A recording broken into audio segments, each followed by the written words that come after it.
오늘 말씀은 욥기의 마지막 장으로서 하나님을 향한 욥의 회개와 욥의 회복을 다루고 있습니다. 욥기 38장에서 등장하여 말씀하기 시작하신 하나님은 욥기 41장까지 욥에게 질문 세례를 퍼부으셨습니다. 그 질문들은 이와 같습니다. 내가 땅에 기초를 놓을 때 네가 어디에 있었느냐? 바다가 그 모태에서 터져 나올 때 문으로 그것을 가둔 자가 누구냐? 누가 홍수를 위하여 물길을 터주었으며 우레와 번갯길을 내어 주었느냐? 네가 묘성을 메어 묶을 수 있으며 북두성의 다른 별들에게로 이끌어갈 수 있겠느냐? 네가 하늘의 궤도를 아느냐? 누가 지혜로 구름의 수를 세겠느냐? 누가 하늘의 물주머니를 기울이겠느냐? 산 염소가 새끼 찌는 때를 네가 아느냐? 말의 힘을 내가 주었느냐? 그 목에 흩날리는 갈기를 네가 입혔느냐? 네가 낚시로 리워 야단을 끌어낼 수 있겠느냐? 누가 그것의 겉가죽을 벗기겠으며 그것에게 겹재가를 물릴 수 있겠느냐? 하나님께서 온 우주와 자연 세계에서 일어나는 일들, 그리고 거대한 괴물 베헤못과 리워 야단에 대하여 말씀하시며 욥에게 질문을 퍼부으시는 동안 욥은 점점 하나님의 광대한 세계를 경험하게 됩니다.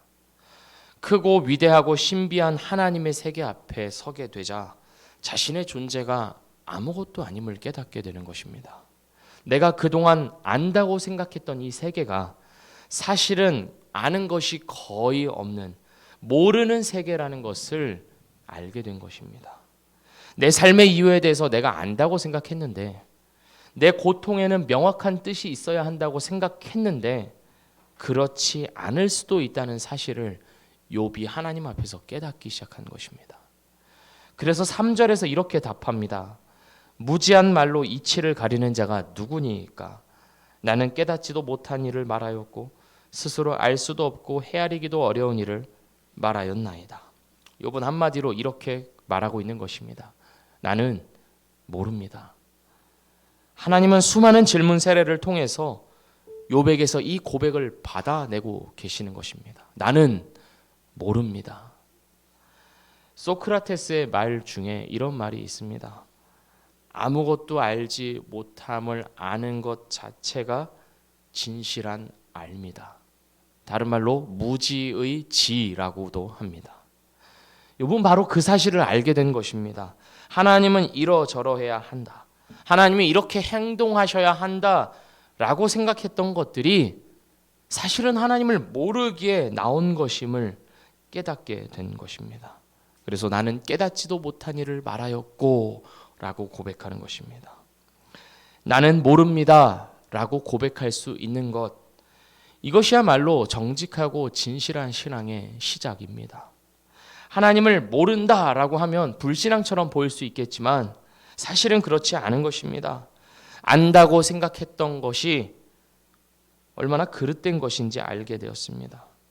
하나님이 나의 생각과 경험과 상식 안에 가두어서 이해할 수 있는 분이 아님을 깨닫게 되었습니다.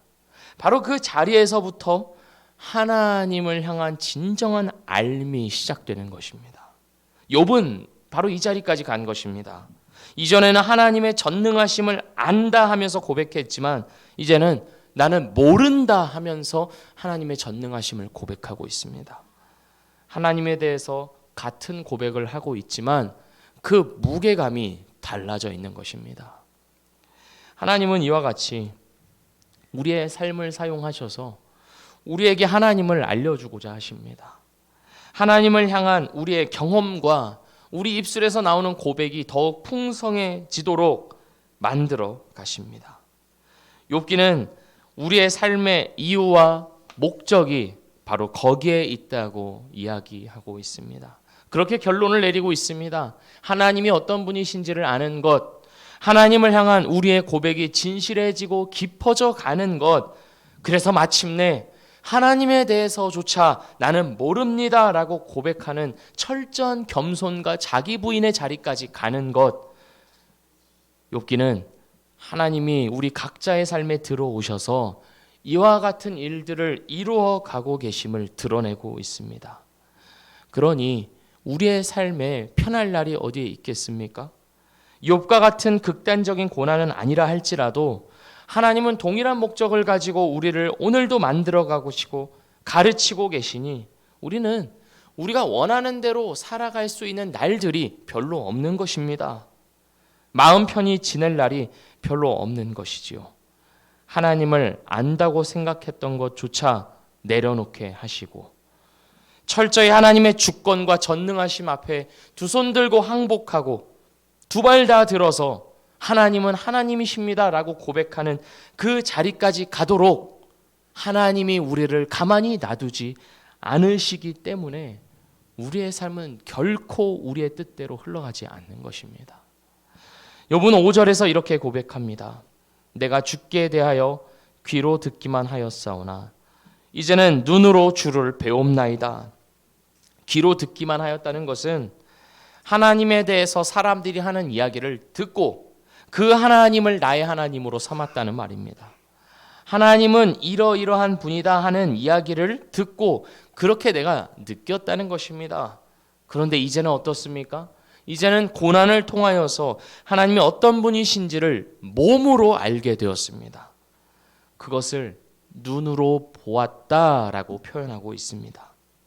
내가 지금까지는 하나님에 대해서 들었던 이야기로 하나님을 이해하고 받아들였다고 한다면 이제는 온몸으로 직접 체험한 것이요 체득한 것이라는 말입니다. 직접 두 눈으로 본 것이 아니라 하나님을 이와 같이 두 눈으로 보는 것처럼 생생하게 경험하였다 말하는 것입니다. 수영을 책으로 배운 것과 직접 하는 것이 다르듯이 몸으로 익혀야 하는 것처럼 마치 하나님을 머리로만이 아니라 몸으로 그분을 직접 경험하면서 깨닫게 되었다는 말입니다. 이렇게 하나님을 몸으로 체득한 욥은 6절에서 이렇게 말합니다. 내가 스스로 거두어드리고 티끌과 제 가운데에서 회개하나이다. 이 회개는 욥이 하나님께 대하여서 내가 이런 죄를 지었으니 잘못하였습니다. 내가 저런 죄를 또 범하였습니다. 이것도 용서해 주십시오. 이렇게 자기 죄를 나열하면서 용서를 구하는 그러한 회개가 아닙니다. 이 회개는 바로 자기 중심성에 대한 반성이자 돌이킴입니다. 내가 아는 하나님은 마땅히 이렇게 해주셔야 하고 내 삶은 내가 생각했던 대로 펼쳐져야 하고 내가 원하는 바가 이루어져야 그것이 만족할 수 있는 인생이라고 생각했던 바로 그 자기 중심성으로부터 돌이키는 회개가 이 6절에 나오는 이 회개입니다. 욥은 이와 같이 고백하고 있는 것입니다. 내 생각대로 되지 않을지라도 하나님은 하나님이십니다. 내 삶의 이유를 알 수 없는 고통에 신음하고 있을지라도 하나님은 전능하신 분입니다. 하나님은 여전히 인자와 긍휼이 풍성하신 분이십니다. 이 고통과 고난조차도 하나님의 다스림 속에 있으며 하나님의 선하심을 드러내고 있습니다. 욥은 이처럼 고백하고 있는 것입니다. 우리는 욥기의 결론을 알기 때문에 욥에게 곧 회복이 있다는 것을 알고 있지만 그러나 이 시점에서 보면 욥의 입장에서 보면 욥은 자신의 삶이 회복되리라는 것을 기대하지 않고 있습니다. 전혀 모르고 있습니다. 우리는 그래도 이렇게 생각하죠. 그래도 하나님이 마지막에는 회복시켜 주시겠지. 마지막에는 온전하게 해 주시겠지. 아니요. 욥은 그것마저도 하나님의 손에 맡긴 채 하나님을 하나님으로 고백하고 있는 것입니다. 욥은 모든 것을 잃었지만 하나님을 알게 되었습니다. 하나님을 눈으로 보는 듯이 하나님을 경험하고 체득하였습니다. 인간의 시선으로 봤을 때는 다 잃어버렸는데 무슨 소용인가 하는 반응이 나오지만 하나님의 시각으로 보았을 때 욥은 인생들을 향한 하나님의 뜻과 목적에 더욱 가까워져 있는 복되고 영광스러운 자리에 가 있는 것입니다. 하나님은 우리를 이 자리까지 데려가시려고 오늘도 우리의 인생을 사용하고 계시는 줄 믿습니다.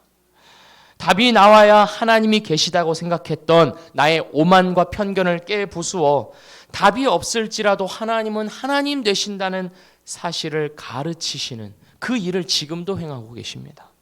내가 다 이해하지 못하는 이 현실, 내가 생각할 때 하나님이 이렇게 해주셔야 한다고 생각했던 것들, 하나님이 역사하신다면 이러저러한 문제가 해결되겠지라고 생각했던 것들이 이루어지지 않을 때라도 하나님은 하나님이시며 하나님은 선하시며 전능하시다는 사실을 고백하는 이 복된 자리까지 우리를 인도해 가시기 위하여서 오늘도 나에게 이해되지 않는 이 현실이 주어져 있음을 믿습니다.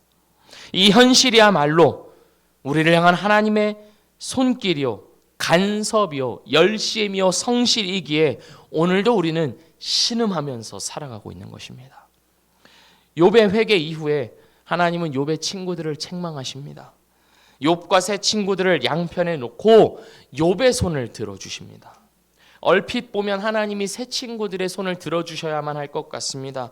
왜냐하면 세 친구들은 열심히 하나님의 거룩한 이름을 지키고 또 하나님을 변호하려고 애쓴 반면에 욥은 어땠습니까? 욥은 하나님을 향하여서 하나님 어디 가셨습니까? 하나님 도대체 뭐 하고 계십니까? 하면서 하나님 향해 거칠게 도전과 회의를 내뱉었기 때문입니다.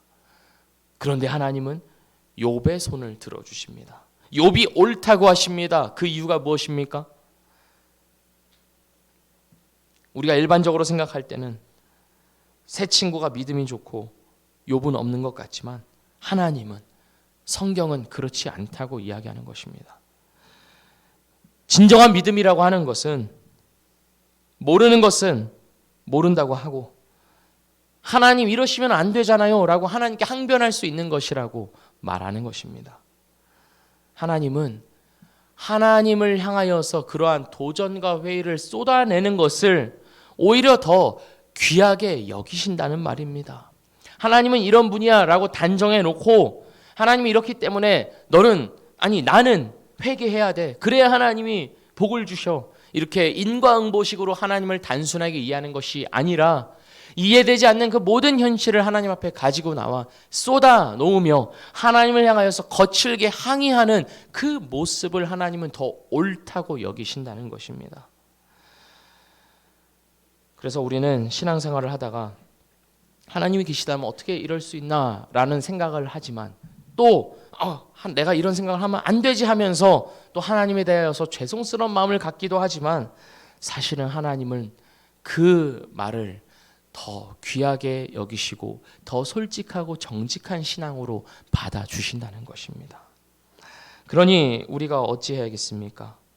우리에게 주어진 이 이해되지 않는 현실을 가지고 침묵하는 것이 아니라 하나님 앞에 끊임없이 나아가 토로하고 하소연하고 항변해야 하는 것입니다. 하나님께서 그 과정에 함께 하시겠다 말씀하십니다. 그 회의와 도전을 받아주시고 사용하셔서 우리에게 하나님 자신을 알려주는 도구로 사용하시겠다 욥기를 통해서 말씀하십니다. 인과응보의 단순한 신앙에서 더 나아가 우리 각자의 삶에 세밀하게 개입하시고 자신을 알려주시는 하나님의 손길과 간섭을 받아들이셔서 이제는 하나님 앞에서의 삶을 살아가시는 우리 모두가 되기를 주님의 이름으로 축복합니다. 우리의 모든 것을 회복시키고 온전케 하실 그 마지막 때를 바라보며 오늘을 하나님 알기에 힘쓰시는, 그렇게 주와 동행하시는 날들을 쌓아가시는 복된 인생을 살아가시기를 주님의 이름으로 축복합니다. 기도하겠습니다.